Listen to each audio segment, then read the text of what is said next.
नमस्कार, राम राम सा। Vicks classes के रीडिंग सेशन में आपका स्वागत है। आज हमारा कंटिन्यूसली ये 15th सेशन है और आज का session is going to be quite interesting.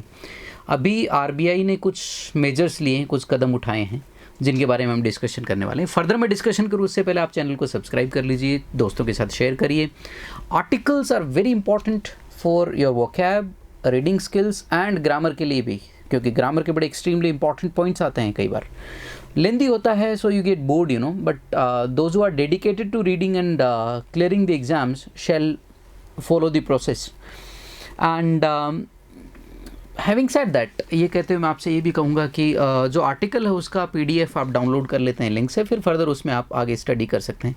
आज का आर्टिकल मैंने द हिंदू से लिया है। आर्टिकल में शुरू करूं उससे पहले कुछ इंटरेस्ट रेट और लिक्विडिटी और जो आपका इन्फ्लेशन है उसके बीच में एक छोटा सा आपस में तालमेल होता है, वो मैं आपको समझा देता हूं। तो चलिए शुरुआत करते हैं। आज में देखिए, जब भी किसी अर्थव्यवस्था में कुछ की अगर हम बात करते हैं तो कुछ चीज़ें हमारे सामने आती हैं। मनी सप्लाई,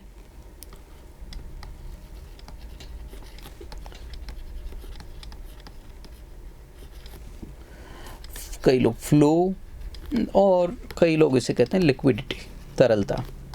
यानी कि मार्केट में जो पैसा है वो खर्च करने के लिए कितना है लोगों के पास कैश में, उसको हम कहते हैं liquidity. Availability of money to spend is called liquidity. Basic terms में अगर मैं बात करूं तो उसको हम कहते हैं लिक्विडिटी। फिर दूसरा आपका लिक्विडिटी आता है इन्फ्लेशन। इन्फ्लेशन होता है मुद्रास्फीति। ये एक ही सिक्के के दोनों पहलू है। ये कैसे काम करता है? जैसे फॉर एग्जांपल, अगर मेरे पास पैसा ज़्यादा है खर्च करने के लिए तो ऑब्वियस है मेरी स्पेंडिंग हैबिट्स बढ़ेंगी। जब मैं स्पेंड करूँगा तो मार्केट में चूँकि शॉर्ट टर्म में सप्लाई हमेशा ही कंस्ट्रेंट रहता है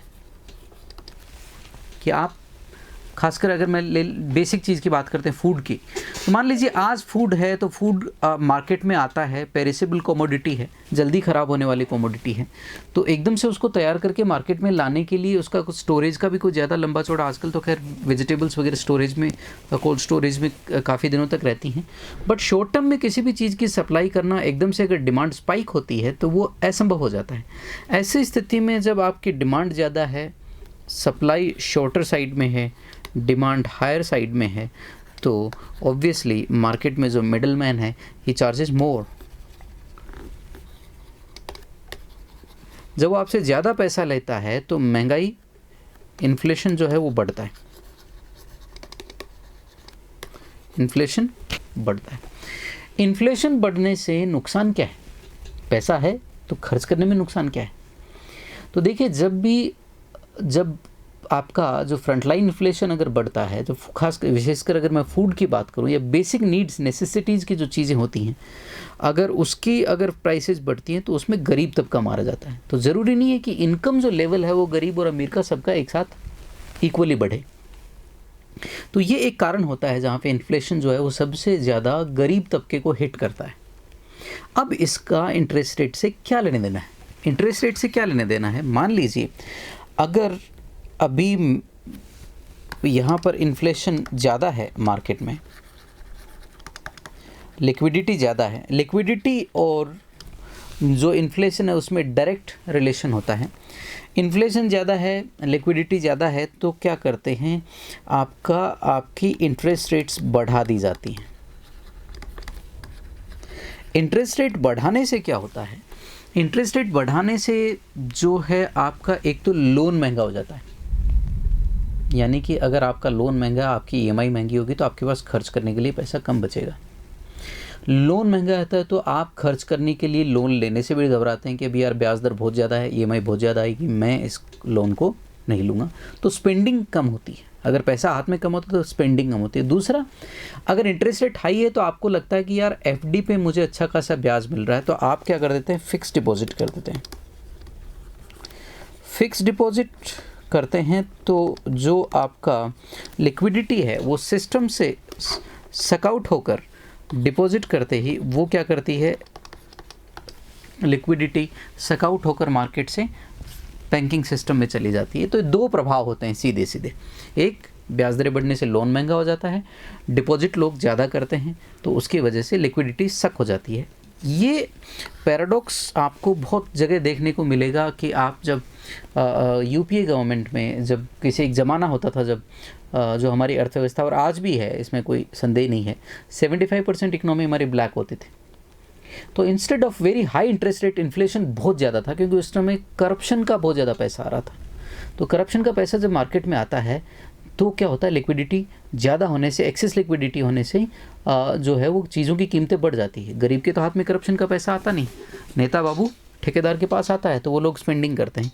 तो एक करप्शन का ये डायरेक्ट लिंक होता है कि इंटरेस्ट रेट, ये पैराडॉक्स होता है कि ब्याज दरें ऊपर हैं फिर भी बढ़ रहा है, तो इसका मतलब कहीं ना कहीं सिस्टम में करप्शन है। तो ये आपका एक सिनेरियो है जहाँ पर हम इंटरेस्ट रेट बढ़ाकर महंगाई को कम करते हैं क्योंकि उससे मार्केट में तरलता कम हो जाती है। तो ये क्या होता है, इंटरेस्ट रेट का और महंगाई दर का जो होता है वो इन्वर्स रिलेशन होता है, ये एक दूसरे के उल्टे चलते हैं। तो लिक्विडिटी बढ़ानी होती है तो आपको क्या करना होता है, इंटरेस्ट रेट को कम करना होता है, और अगर लिक्विडिटी कम करनी होती है तो इंटरेस्ट रेट को बढ़ा देना होता है। लेकिन अभी क्या सिनेरियो है, पिछले 4-5-6 सालों से हम देख रहे हैं कि जो इन्फ्लेशन है वो स्टेगनेंट है, वो इन्फ्लेशन नहीं बढ़ रहा लेकिन साथ में इन्वेस्टमेंट भी नहीं बढ़ रहा। तो ये एक वरी रही है। शुरू में रघुराम राजन के साथ गवर्नमेंट के यही झगड़े चलते थे कि आप इंटरेस्ट रेट कम करिए, and he was not ready to do that, क्योंकि कंजर्वेटिव प्ले कर रहे थे वो। लेकिन अभी सिचुएशन ये है कि मार्केट में जो है वो लिक्विडिटी नहीं है, इन्वेस्टमेंट की इस देश को ज़रूरत है। और अभी वैसे भी कोविड-19 के समय स्थिति ये है, क्योंकि अगर स्पेंडिंग नहीं होगी तो इकनॉमी बूम नहीं करेगी, क्योंकि सारा का सारा जो मॉडर्न इकोनॉमीज़ हैं वो आदमी की स्पेंडिंग हैबिट्स पे निर्भर करती हैं। If they spend less, economy का जो इंजन है वो रुक जाता है। तो अब इंटरेस्ट रेट घटाने से क्या प्रभाव पड़ता है, इंटरेस्ट रेट घटाने से इन्वेस्टमेंट बढ़ती है, इन्वेस्टमेंट बढ़ती है, लिक्विडिटी बढ़ती है, लिक्विडिटी बढ़ती है तो डिमांड बढ़ती है, डिमांड बढ़ती है तो प्रोडक्शन बढ़ाना पड़ता है, प्रोडक्शन बढ़ाना पड़ता है तो आपको प्रोडक्शन कैपेसिटी बढ़ानी पड़ती है, प्रोडक्शन कैपेसिटी बढ़ानी पड़ती है तो आपको एम्प्लॉयमेंट भी जनरेट करना पड़ता है क्योंकि काम करने के लिए आपको लोग चाहिए। तो इस तरीके से क्या होता है, एम्प्लॉयमेंट जनरेशन का भी सीधा लिंक होता है। लेकिन हाँ, ऑटोमेशन के ज़माने में ये ट्रेंड आपको हल्का भी दिखाई दे सकता है, बट बेसिक आइडिया यही होता है कि इकोनॉमिक, अगर आप निवेश करते हैं इकोनॉमी में, अगर मनी का इन्फ्यूज़न होता है तो उससे क्या होता है, इकोनॉमी ग्रो करती है और साथ में एम्प्लॉयमेंट भी बढ़ता है। ये एक आपस का रिलेशन होता है। तो आगे चलते हैं, आज का जो आर्टिकल है उसमें helping a lending hand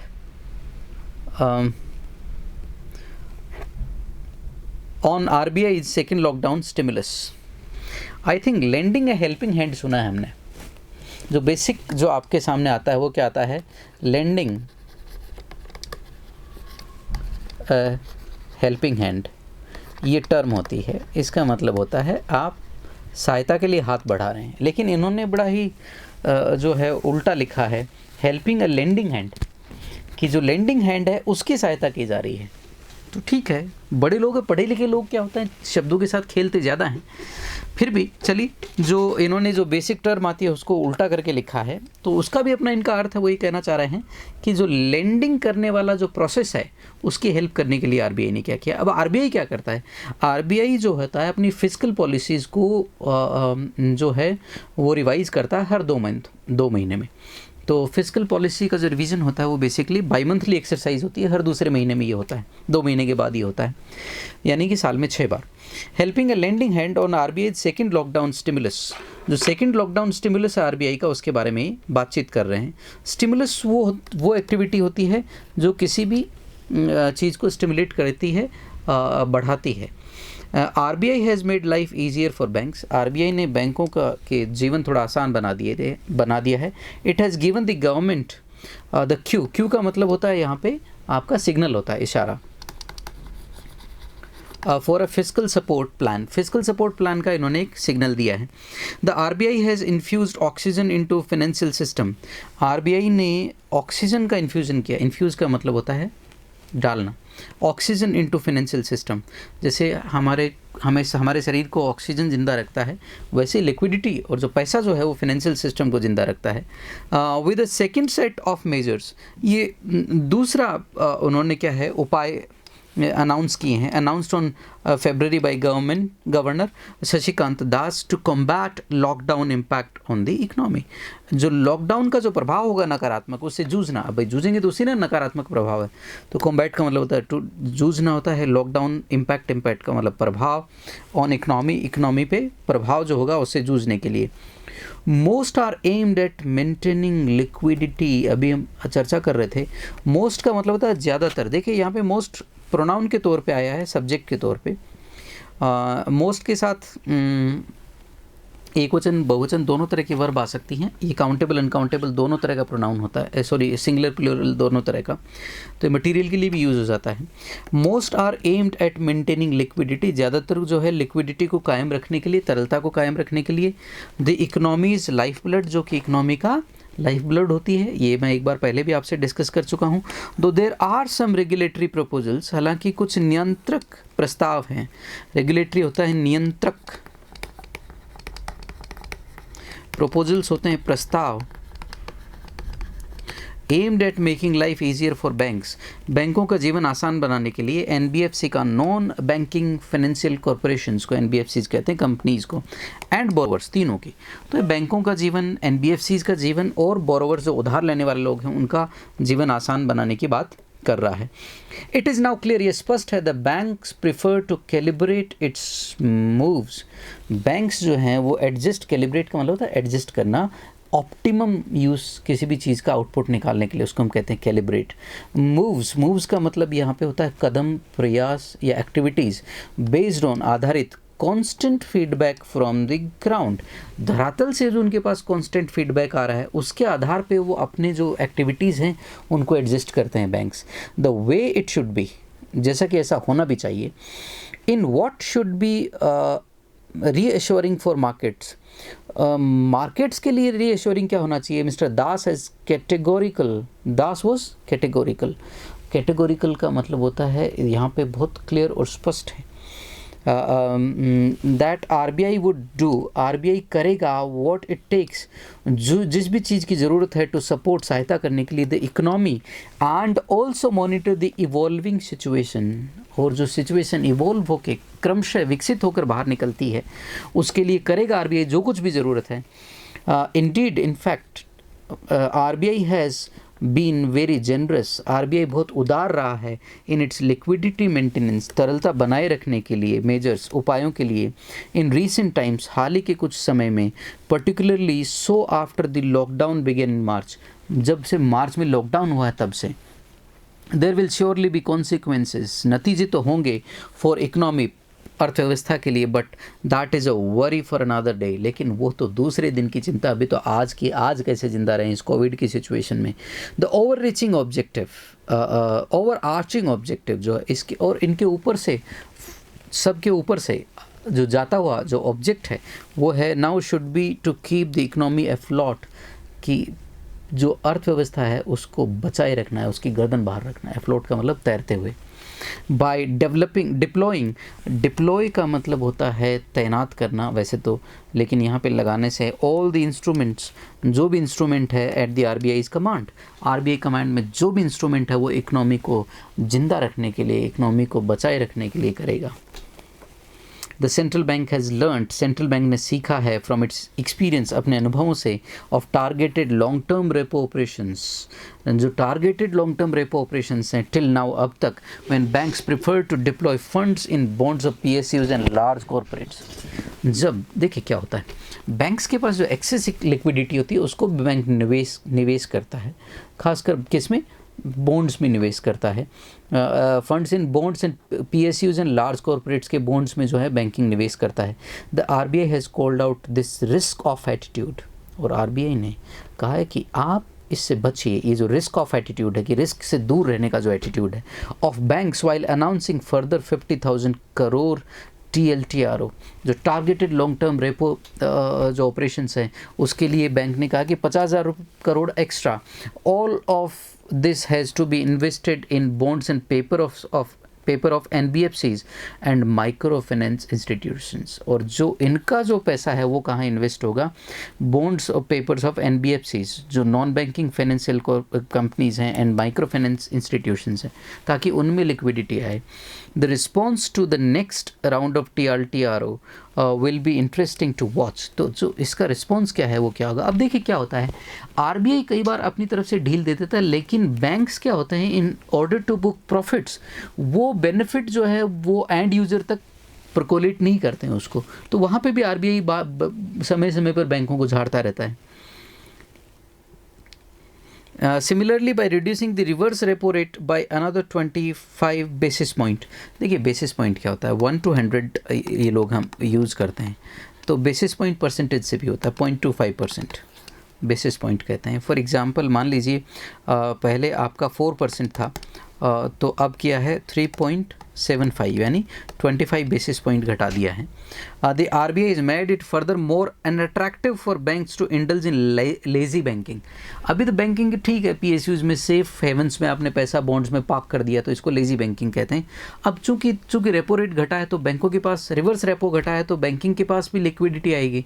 reverse repo वो होता है जिस रेट पे बैंक्स RBI से पैसा उठा सकते हैं।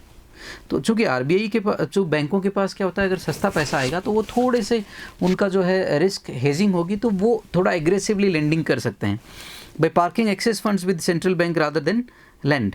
अब देखिए क्या होता है, अब यहाँ पे एक बड़ा इंटरेस्टिंग ग्रामर का पॉइंट आता है, देन लेंड। अब देन के बाद लेंडिंग क्यों नहीं आया, बहुत से बच्चे ये पूछते हैं। तो यहाँ पे has made it further more unattractive, make का प्रयोग हुआ है, तो मेक के साथ बेयर इन्फिनिटिव आता है, इस कंपैरिजन में रादर देन लैंड का प्रयोग किया, ये ध्यान रखिएगा। As much as 6.9 lakh crore was parked with the RBI as, जो RBI के पास 6.9 लाख करोड़ रुपए पार्क करके द बैंक ने 15 अप्रैल का आंकड़ा दिया है इन्होंने। तो थोड़ा वहाँ से निकल के और थोड़ा रिस्क उठाकर जो लैंडिंग डिसीजंस, टफ लैंडिंग थोड़ा ईजी लैंडिंग डिसीजंस लें मार्केट के लिए banking. This is the time, ये समय है when banks will have to be liberal, जब बैंक्स को लिबरल होना पड़ेगा इन एक्सटेंडिंग हेल्प, ये हेल्प एक्सटेंड करने के लिए फॉर वर्किंग कैपिटल लोन्स के लिए, and overdraft to other borrowers. Overdraft वो होता है जो बैंक आपकी जो होते हैं क्रेडिट के हिसाब से आपको लेंडिंग करता है समय समय पर आपके बैंकिंग हिस्ट्री के आधार पे। वर्किंग कैपिटल वो होती है जो डे टू डे ऑपरेशंस में जो कैपिटल काम में आती है, किसी भी बिजनेस कंसर्न में, उसको वर्किंग कैपिटल लोन्स कहते हैं। Borrowers including MSMEs, medium small micro small and medium enterprises होते हैं, उनको हम MSMEs कहते हैं, micro small and medium enterprises. The government could help here by extending a scheme of credit assurance cover that will encourage banks to be more liberal in their risk outlook. तो थोड़ा जो है credit assurance दे रही है banks को RBI की, ठीक है आपको पैसा मिल जाएगा बट आप आगे इसको पास ऑन करिए, more liberal in their risk outlook by clarifying that there will be an asset classification standstill during the moratorium period for the accounts that were not already NPAs as of March 1st। अभी क्या होता है, moratorium period है, मतलब एक temporary ban लगाया हुआ है ना कि लेंडिंग वगैरह पे आप जो है आप EMIs वगैरह नहीं ले सकते। तो इस दौरान जो है वो NPAs भी नहीं बढ़ेंगे, NPAs का बाद में पता लगेगा, क्योंकि मोरेटोरियम में आपको पता नहीं कौन देने वाला है कौन नहीं देने वाला है। तो यहाँ पे उसके बाद क्या थोड़ा स्टैंड स्टिल आ सकता है। स्टैंड स्टिल का मतलब एक जगह ठहराव आ सकता है, उस ठहराव को रोकने के लिए RBI ने पहले से ही प्लानिंग शुरू कर दी कि ऐसा नहीं हो कि इकोनॉमी में ठहराव आ जाए और EMIs बाउंस होना शुरू हो जाए बाद में। तो वो मोरेटोरियम जो पीरियड है वो NPAs ना बढ़ाए। State finances have got some breathing space through the increase of WMA ways and means advances limit of 60% over level as March 31st। State के जो फाइनेंसेस हैं उनको भी थोड़ा एडवांस दिया है बैंक ने लिमिट से ऊपर, तो उसकी बात हम बाद में कभी करेंगे। The special refinance facility of 50,000 crore extended to NABARD, SIDBI and HNB will help these institution to prop up their respective constituents. तो ये जो है बेसिकली अपने कॉन्स्टिट्यूएंट्स को प्रॉप अप करने के लिए, उनको हेल्प करने के लिए आगे देंगे। ये देखिए नाबार्ड, सिडबी और एचएनबी, एनएचबी, ये जो होते हैं ये बेसिकली इंस्टीट्यूशंस को लेंडिंग करते हैं। तो वहाँ पे ये इनके लिए जो इनके जो कॉन्स्टिट्यूएंट्स हैं इनको आगे ये हेल्प करेंगे। The central bank has done what it can, central bank ने कर दिया है जो ये कर सकता था। It is now over to government for fiscal support package, कि अब गवर्नमेंट के ऊपर है कि वो फिस्कल सपोर्ट पैकेज देती है कि नहीं देती। That's it for the article. जो बैंकिंग वाले स्टूडेंट हैं उनके लिए बड़े इंपॉर्टेंट होते हैं यहाँ से आर्टिकल, जो एसबीआई बैंक का वगैरह का, इनका सबका आपका एग्ज़ाम्स वगैरह दे रहे होते हैं, या जो मैनेजमेंट के एग्ज़ाम्स या क्लेट का एग्ज़ाम दे रहे होते हैं, उनको ऐसी लैंग्वेज से बहुत ज़्यादा वास्ता पड़ता है बात बात में। So thank you very much, may God bless you all. ऐसे आर्टिकल को देखते रहिए, चैनल को शेयर करिए, सब्सक्राइब करिए। नमस्कार, राम राम सा।